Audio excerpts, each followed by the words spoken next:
Et si les crises ne pouvaient plus être bancaires, trouver leur épicentre justement dans les banques? Bonjour Patrick. Bonjour David. Patrick Artus, chef économiste de Natixis. Votre idée derrière, sous-jacente, c'est que l'instabilité financière pourrait ne plus venir des banques. Certains penseront en vous écoutant que vous défendez le lobby bancaire. Non, pas du tout. Je prends une pure casquette d'économiste. Il faut bien comprendre la très grande différence entre ce que nous vivons aujourd'hui et ce que nous avons vécu avant la crise des subprimes de 2008-2009. Avant la crise des subprimes, entre 2002 et 2008, on a eu une expansion considérable du crédit bancaire, beaucoup évidemment de crédits immobiliers aux ménages, mais aussi beaucoup de crédits aux entreprises, aux États-Unis, au Royaume-Uni, en France, en Espagne, en Italie, dans beaucoup de pays. Et ceci, assez mal terminé, puisque cette très forte expansion, en particulier du crédit immobilier des ménages, a conduit à une bulle immobilière, avec certes beaucoup de construction, mais encore plus d'achats de logements. Parce que c'était les banques qui créaient la monnaie. C'est les banques qui prêtaient. Mais les banques, elles prêtent aujourd'hui toujours. Alors, ce qui est le modèle traditionnel. Le modèle traditionnel dans nos économies contemporaines, c'est que c'est le crédit bancaire qui fabrique l'essentiel de la création monétaire. Mais c'est plus le cas aujourd'hui. Alors, oui, je reviens sur le modèle traditionnel. La contrepartie de la monnaie dans le modèle habituel, c'est les billets qui sont dans le bilan de la Banque centrale. Enfin, les billets, c'est assez petit et ça ne bouge pas beaucoup. Et puis, c'est les dépôts bancaires qui sont la contrepartie du crédit que font les banques. Un crédit, quand votre banque vous fait un crédit, elle augmente votre compte de dépôt, donc elle crée de la monnaie. Donc on est dans un modèle où la création monétaire a été faite essentiellement par les banques. Donc les crises financières, c'était des crises pour prêter aux particuliers, et aux entreprises. Et donc les crises financières de 2000, de 2008, c'est des crises, ou de 1990 au Japon, c'est des crises d'excès d'endettement des individus et des entreprises vis-à-vis des banques. C'est d'extrait de distribution du crédit par les banques. Et donc, on a réagi à ça après la crise des subprimes en régulant très fortement les banques, en mettant les ratios de bilan, les fonds propres, la limite de risque, etc., les ratios de liquidité dans tous les sens, pour contraindre les banques à être plus prudentes sur la distribution de crédit. Voilà.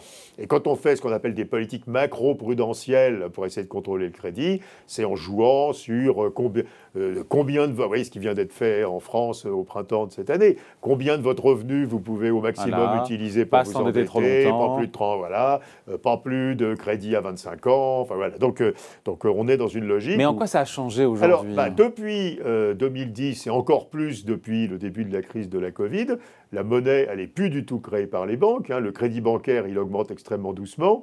La seule exception en Europe, c'est les prêts avec la garantie de l'État. Mais enfin, ce n'est pas du crédit bancaire, les prêts. C'est l'État qui a prêté en passant par la tuyauterie des banques. Et donc, il y a très peu de crédit.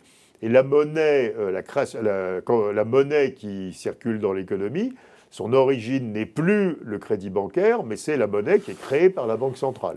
Donc on a remplacé un truc où vous avez plus de dépôts parce que vous êtes endetté auprès de votre banque, par une situation où vous avez plus de dépôts parce que l'État, la Banque centrale a financé des transferts publics par la création monétaire. Donc vous avez reçu de l'argent de l'État. Chômage partiel. Des subventions directes si vous êtes une entreprise. Voilà.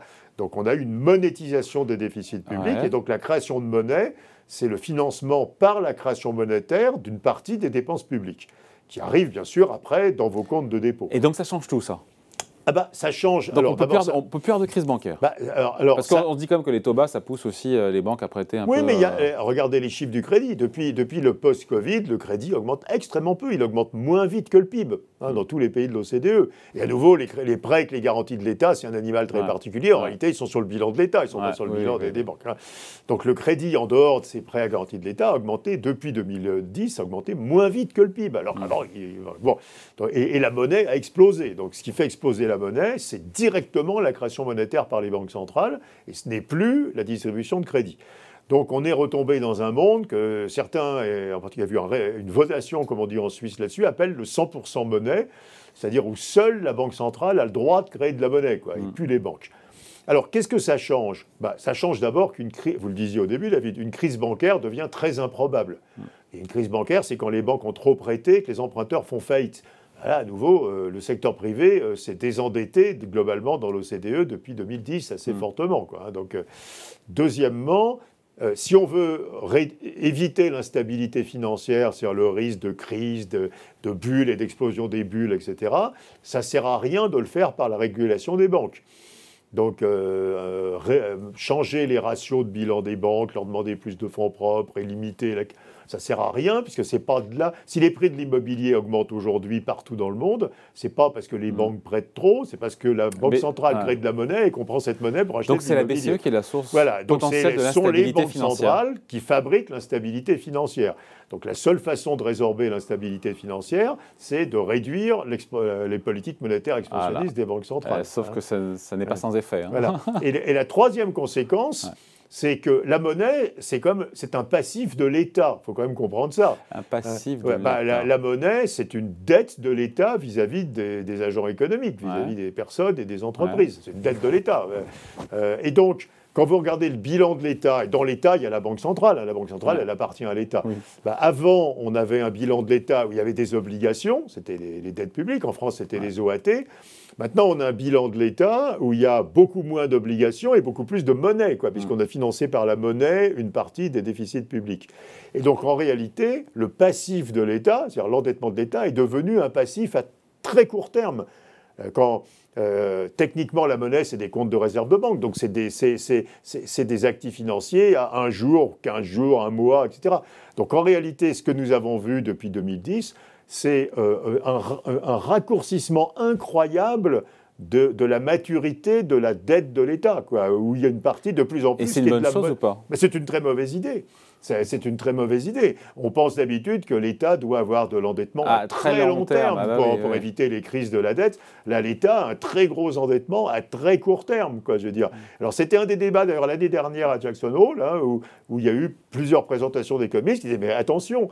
vous nous dites que vous émettez des obligations qui sont passées de 7,1 à 7,4 années de durée moyenne et que c'est vertueux, mais rien du tout. Vous avez émis une montagne de monnaie à 1 jour ou à 1 mois. Donc vous avez en réalité une dette publique qui est d'une maturité qui est devenue très très courte. Et ça, c'est aussi de l'instabilité financière. C'est l'Italie des années 70 où il fallait rouler les bons du Trésor tous les mois, avec le risque que personne n'en veuille. Et les banques centrales en ont conscience, on finit là-dessus ? Un peu, pas tant que ça. Un peu, pas tant que ça. C'est pas l'urgence du moment. C'est pas très bien compris. D'ailleurs, le fait que la monnaie... Alors, techniquement, cette monnaie, elle prend une forme très bizarre, qui sont les réserves des banques à la Banque centrale. Mais ça, c'est trop compliqué, donc je saute. Mais le fait que la monnaie soit une dette à court terme de l'État n'est pas très bien compris. Et donc, il faut comprendre... Voilà. Donc, message de tout ça, du point de vue de la régulation...